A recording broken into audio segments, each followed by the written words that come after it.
நான் ஏற்றுக்கொள்கிறேன், அல்லது ஒரு ஆணை ஒரு பெண் இவரை நான் ஏற்றுக்கொள்கிறேன் என்று அறிவுபூர்வமாக சிந்தித்து ஏற்றுக்கொள்வதுதான் இஸ்லாமிய திருமணம் என்பதை நாம் இங்கே புரிந்து கொள்ள வேண்டும். இந்த இஸ்லாமிய திருமணத்தை பொறுத்தவரையிலே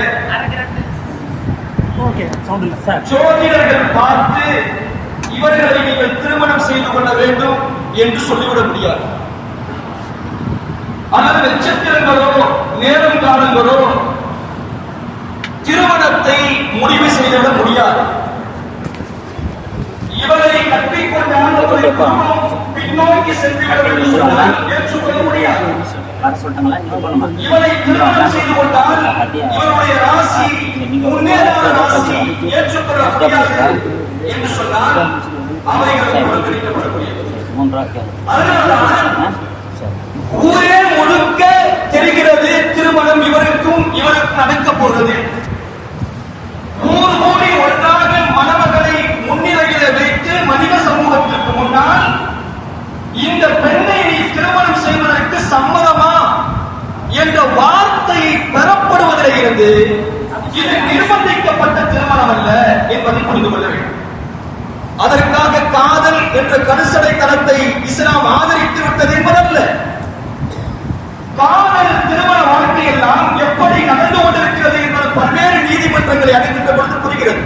அது இந்த நேரத்தில் பேசுவது சாலச் சிறந்ததாக இருக்க முடியாது. ஆகவே திருமணம் என்பது இது ஒரு புரிந்துணர்வு ஒப்பந்தம். இது ஒரு புரிந்துணர்வு ஒப்பந்தம். இவரை இன்னாருக்கு இவ்வளவு மகருக்கு நான் ஒற்றுக்கொள்கிறேன் என்று பூரணத்தனத்தோடு ஏற்றுக்கொள்வதுதான் இஸ்லாமிய திருமணம் என்பதை புரிந்து கொள்ள வேண்டும். இஸ்லாமிய திருமணத்தை நபிகள் நாயகம் ஸல்லல்லாஹு அலைஹி வஸல்லம் அவர்கள் ஒரு பெண்ணை நீ தேட போகிறாய் என்றால் பொருளாதாரத்தை பார்க்காது, அவருடைய குணவர்களை பார்க்காது, அவருடைய அழகை பார்க்காது என்று இஸ்லாம் நபிகள் நாயகம் சொன்னார்கள். துன்கஹுல் மர்அத்து லிஅர்பை லிமாலிஹா வலிஹஸபிஹா வலிஜமாலிஹா வலிதீனிஹா.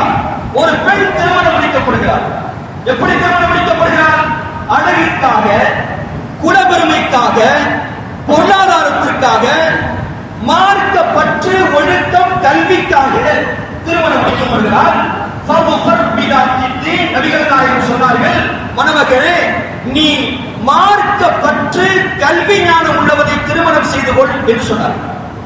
ஏனென்றால் அழகு கால அளவில் போகக்கூடியது, பொருளாதாரம் பின்னோக்கி செல்லக்கூடியது, குலபெருமை ஒரு காலத்திலே கொடிகட்டி பிறந்தால் நிரந்தரம் அல்ல கொடி மறைக்குதல் என்பது இன்று மாறும், நாளை வேறு ஒருவருக்கு வாய்ப்பு இருக்கிறது. கல்வியை மட்டும்தான் யாராலும் திருட முடியாது.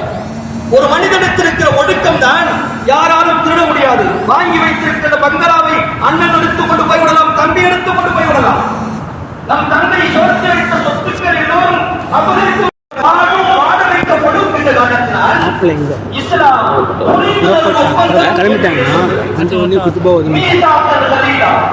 இது கடுமையான உடன்படிக்கை சொல்கிறது. என்ன கடுமையான உடன்படிக்கை? ஏதோ தானோ என்று இஸ்லாத்தின் மீது இப்படி வன்மத்தை பரப்புகிறார்கள். இஸ்லாத்திலே பொறுத்தவரையிலே அதிகமாக கல்யாணங்களை செய்கிறார்கள். இவர்கள் கல்யாணத்தை நினைத்த நேரத்திலே முடித்துக் கொள்கிறார்கள், நினைத்த நேரத்திலே செய்கிறார்கள். எல்லாம் விமர்சனங்கள் பரவுகின்றன. இஸ்லாமிய திருமணம் என்பது ஏதோ மந்தோம் போனோம் கவிழ்ந்தோம் என்பதல்ல. இது இரு குடும்பத்தார்களும் ஒன்றாக பின்னி பிணைகின்ற திருமணம் தான் இந்த திருமணம். குர்ஆன் சொல்கிறது, உங்களுக்கு நாம் ஒரு பெண்ணை உங்களிடத்தில் இருந்து உங்களுக்கு ஜோடியை நாம் படைத்தோம். அந்த பெண் உனக்கு எப்படி இருக்க வேண்டும் தெரியுமா? மன அமைதியையும் நிம்மதியையும் தருவதற்காகத்தான் உங்களுக்காக நான் ஒரு ஜோடியை பெண்ணை படைத்திருக்கிறோம் என்று குர்ஆன் சொல்கிறது. ஆண் வேறு பெண் வேறு என்று தனித்தனியாக பிரித்து படைத்த இறைவன் இருவர்களும் ஒன்றாக இணைகின்ற பொழுது சொல்ல வருகின்ற செய்தி தெரியுமா?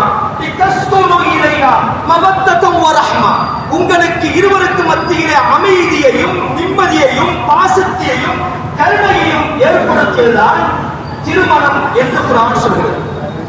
நபிகள் நாயகம் ஸல்லல்லாஹு அலைஹி வஸல்லம் அவர்கள் உலக வரலாற்றில் மிக தெளிவாக நெஞ்சை நிமிர்த்தி உலகத்திலே சொன்ன ஒரே தலைவர் நபிகள் நாயகம் ஸல்லல்லாஹு அலைஹி வஸல்லம் அவர்கள். கைருக்கும் கைருக்கும் லிஅஹ்லிஹி வல கைருக்கும் லிஅஹ்லிஹி. உங்களிலே சிறந்தவன் யார் தெரியுமா? எவ்வளவு பட்டங்கள் பெற்றாலும், பதவிகளை பெற்றாலும், பொருளாதாரத்தை பெற்றாலும், ஊர் முழுக்க எல்லோரும் சேர்ந்து உயர்ந்த குலத்தவன் என்று பேசினாலும் உனக்கு நல்லவன் என்ற பெயரை பெற்றுத் தருவதற்கு யாருடைய கையிலே நபிகள் நாயகத்தின் சான்றை தந்திருக்கிறார்கள் என்று சொன்னால், உங்களுடைய மனைவிடத்தில் எவன் சிறந்தவனோ அவன்தான் சிறந்தவன் என்று சொல்லிவிட்டு, நான் என்னுடைய திருமண வாழ்க்கையில் எல்லோரிடத்திலும் சிறந்தவன் என்ற பட்டத்தை பெற்றிருக்கிறேன். பிளாட்டினோ என்று கேள்விப்பட்டிருப்பீர்கள். அவர் மிகப்பெரிய தத்துவ ஞானி. அவர் இறந்து போகின்ற பொழுது தண்டவாளத்தினுடைய பிரேதம் கைப்பற்றப்படுகிறது. அந்த பிரேதத்தினுடைய சட்டை பையில ஒரு காகிதத்தை வைத்திருந்தார். என்னுடைய பிரேதத்தை என் மனைவிடத்திலே காட்டாது என்று சொன்னார். நாடு போற்றுகின்ற நல்லரசாக வாழ்ந்தவர்களிடத்தில் என்னுடைய பிரேதத்தை என் மகன் மனைவி பார்க்கக்கூடாது என்று சொன்னார். இதுவல்ல வாழ்க்கை என்பது. குர்ஆன் என்ன தத்துவத்தை வைக்கிறது என்று சொன்னால், மனைவி கணவனுக்கு ஆடை, கணவன் மனைவிக்கு ஆடை. உன்ன லிபாசல்லக்கும் வான்தும் லிபாசல்லகும். அவருக்கு நீங்கள் ஆடை, அவருக்கு நீங்கள் ஆடை என்று இருவர்களையும் ஆடையை கொண்டு முடித்துக் கொடுக்கிறது. ஏன் ஆடையை கொண்டு முடித்துக் கொடுக்கிறது?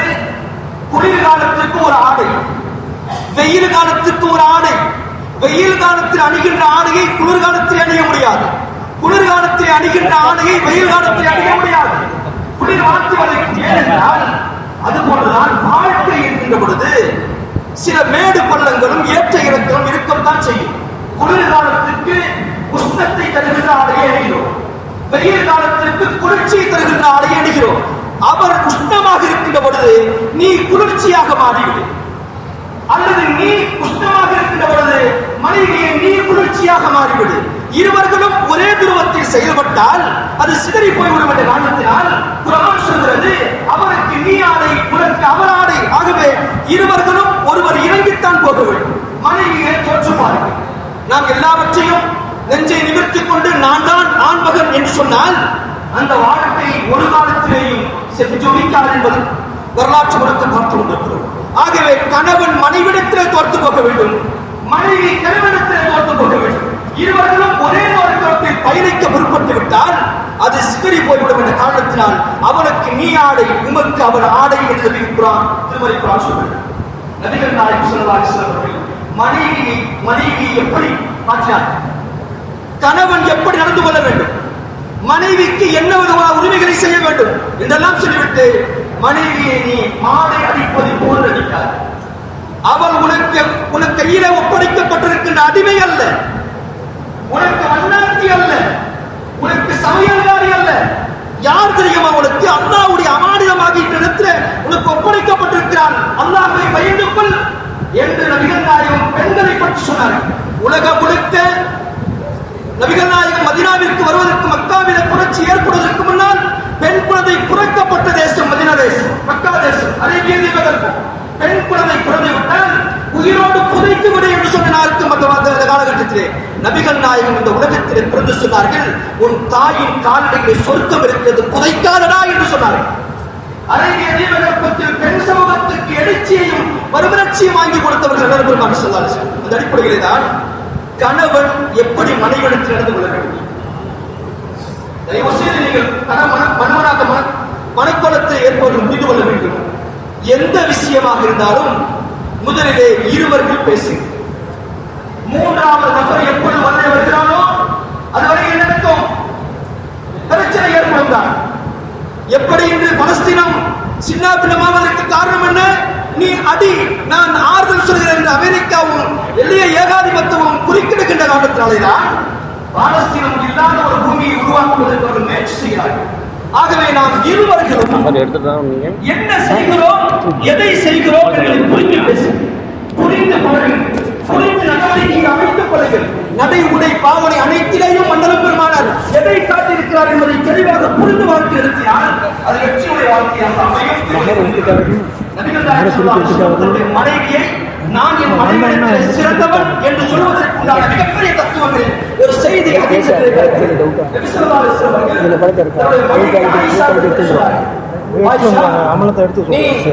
எப்படி என் மீது கோபமாக இருக்கிறாய், எப்பொழுது என் மீது கோபம் இல்லாமல் இருக்கிறாய் என்று நான் தெரியும், எனக்கு அறியும் என்று சொன்னார். ஒரு கணவன் மனைவி எப்பொழுது சந்தோஷமாக இருக்கிறார், எப்பொழுது கோபமாக இருக்கிறார் என்று எனக்கு தெரியும் என்று நபிகள் நாயகம் ஸல்லல்லாஹு அலைஹி வஸல்லம் சொன்னார். ஆயிஷா அம்மா கேட்டார், அல்லாஹ்வுடைய தூதரே, எப்படி உங்களுக்கு தெரியும்? இப்ராஹிம் என்னொரு நபி, இது ஆபிரகாம் என்று சொல்வார்கள். ஆபிரகாம் இப்ராஹிம் அவருக்கு பிறந்த குழந்தைகள் 2, ஒன்று இஸ்மாயில், ஒன்று இஸ்ஹாக். இஸ்ஹாக்குடைய தொடரிலே இருந்து பார்த்தால் 12 பேருக்கு மேலாக ஈசா என்ற ஒரு தொடர் முடியும். இன்னொரு தொடர் இப்ராஹிம் அலைஹிஸ்ஸலாம், இஸ்மாயில் அலைஹிஸ்ஸலாம். இஸ்மாயில் அலைஹிஸ்ஸலாத்துடைய தொடரிலே எடுத்துக்கொண்டால் நபிகள் நாயகத்துடைய தொடர் அந்த பரம்பரை வந்து முடியும். 2 நபிமார்கள். அப்படி சொன்னார்கள் ஆயிஷா, சொன்னாங்க, உனக்கு ஏதாவது கோபம் வந்தால் இப்ராஹிம் நபியினுடைய இறைவன் மீது சத்தியமாக என்று சொல்வார். நீ சந்தோஷமாக இருந்தால் என்னுடைய ஹபீப், எனது கணவர் முஹம்மது நபி ஸல்லல்லாஹு அலைஹி வஸல்லம் அவர்கள் மீது ஆணையாக என்று சொல்வாய் என்று சொன்னவுடன், அல்லாஹ்வுடைய தூதரே, இப்படிப்பட்ட தீர்க்கமான ஞானமா உங்களுக்கு? நான் ஒரு காலத்திலே உங்களை பற்றி கோபித்துக் கொள்ளவில்லை, உங்கள் பெயரை கோபித்துக் கொள்ளவில்லை. நீங்கள் உங்களை நான் கோபித்துக் கொண்டதெல்லாம் ஒரு சமாதானத்தை நோக்கிய கோபம் தான் தவிர வெறுப்பல்ல என்று தத்துரூபமாக மனைவியுடைய நடவடிக்கை பாவனைகளை நபிகள் நாயகம் தெளிவாக புரிந்து வைத்திருந்தார். ஆகவே மனைவியை நேசிக்கின்ற ஒரு நல்ல மக்களாக நாம் வளர வேண்டும். மனைவியிடத்திலே ஏற்படுகின்ற தவறுகள் அதை நாம் பூதாகரமாக ஊதி பிடித்து அதை பெரிதாக ஆக்கிவிடுவதல்ல வாழ்க்கை என்பது. நபிகள் நாயகம் ஸல்லல்லாஹு அலைஹி வஸல்லம் அவர்கள் ஆயிஷா என்ற பிராட்டியுடைய மனைவியிடத்திலே வீட்டிலே இருந்தார். ஒரு பதார்த்தத்தை இன்னொரு மனைவி கொண்டு வந்திருக்கிறார். அப்போது ஆயிஷா அந்த பதார்த்தத்தினுடைய சட்டை தூக்கி கீழே வீசிவிட்டார். நபிகள் நாயகம் ஸல்லல்லாஹு அலைஹி வஸல்லம், உங்களோட தாய் ரோசம் கொண்டு விட்டார் என்று நபி ஸல்லல்லாஹு அலைஹி வஸல்லம் சொல்லிவிட்டு ஒன்றுமே நடக்காததை கொண்டு புதிய தட்டை கொடுத்து திருப்பி அனுப்புகிறார். இதுல என்ன புரிய வேண்டும் என்று சொன்னால், இது மாதிரி ஆயிஷா கொண்டு சாப்பாடு வச்சுமா அதை ஒவ்வொரு மனைவி போட்டு உடைச்சா கொண்டு போய் அந்த அக்கா கொடுத்தார் தங்கச்சிட்ட போய் சொல்றது, தங்கச்சிட்ட அக்காட போய் சொல்வது என்பதுதான் குடும்பத்திலே உண்டான பிரச்சனைகளை பூதாகரமாக ஆக்குவிட காரணத்தினால் நபிகள் நாயகத்தினுடைய குடும்பத்தில் இருக்கின்ற செய்தியை மறைத்தார் என்று சொன்னால், வாழ்க்கை தத்துவம் என்பது கோபமும் மேலும் கண்ணமும் நிறைந்தது என்ற காரணத்தினாலே தான் ஒருவருக்கு ஒரு அன்பு செலுத்த வேண்டுமே தவிர அது பூதாகரமாக பெருகி வெடித்துவிடக் கூடாத வாழ்க்கைக்கு சிறந்ததல்ல என்று நபிகள் நாயகம் சொன்ன காரணத்தினால் அந்த சட்டை உடைத்ததை கூட தெரியாமல் அந்த சமூகத்தை அமைதிப்படுத்தினார். ஆகவே அந்த அடிப்படையில் தான் இந்த தினம் திருமணத்தை ஏற்கின்ற அன்பு சகோதரர் ஹல்ஃபான் அஹ்மத் அவருடைய மனைவியும் இங்கே எப்படியெல்லாம் சந்தோஷமாக எல்லா ஊர்களிலே இருந்து உலமாக்கல் நிலையிலே ஒன்றாக கூடி ஒட்டுமொத்த குடும்பமும் சந்தோஷமாக இருக்கிறது. ஒரு பக்கத்தின் 2 நாணயங்கள், நாணயத்தின் 2 பக்கம், ஒரு பக்கம் சிதறிவிட்டால் அது செல்லாது என்று சொல்வார்கள். 2 பக்கமும் சரியாக இருந்தால்தான் அது செல்லுகின்ற நாணயமாக, மதிப்பு மிக்க நாணயமாக சந்தையிலே மாறுகிறது. உங்கள் 2 பக்கங்களை விதைக்கின்ற பசையாகத்தான் இது ஓடப்படுகின்ற குத்துபாவிலே இறைவனை பயந்து கொள்ளுங்கள். திருமண வாழ்க்கைக்கு பிறகு என்ன செய்ய வேண்டும்? அல்லாஹ்வை பயந்து கொள்ள வேண்டும். மனைவிடத்திலே பேசும் பொழுது, மனைவிடத்தில் நடந்து கொள்கின்ற பொழுது, அவரிடத்திலே எல்லா விதமான வாழ்க்கை திட்டங்களையும் அல்லாஹ் நம்மை பார்க்கிறார். அல்லாஹ்வுடைய தூதர் காட்டிய வழியாக இதை சிந்தித்து நீங்கள் வாழ்கின்ற பசையாகத்தான் தக்வா என்ற இறையச்சம் இருக்கிறது. உங்களை இணைகின்ற அச்சமாக தக்வா என்ற இறையச்சத்தோடு வாழ்கின்ற நல்ல மக்களாக அல்லாஹ் உங்களை வாழச் செய்வானாக. பாரக்கல்லாஹு லக வ பாரக அலைக வ ஜமஅ பைனகுமா ஃபீ கைர். அஸ்ஸலாமு அலைக்கும் வ ரஹ்மத்துல்லாஹி. ஆலங்குடின்னு போட்டு ஆயங்குடி தான் அப்படி போட்டுருக்காங்க.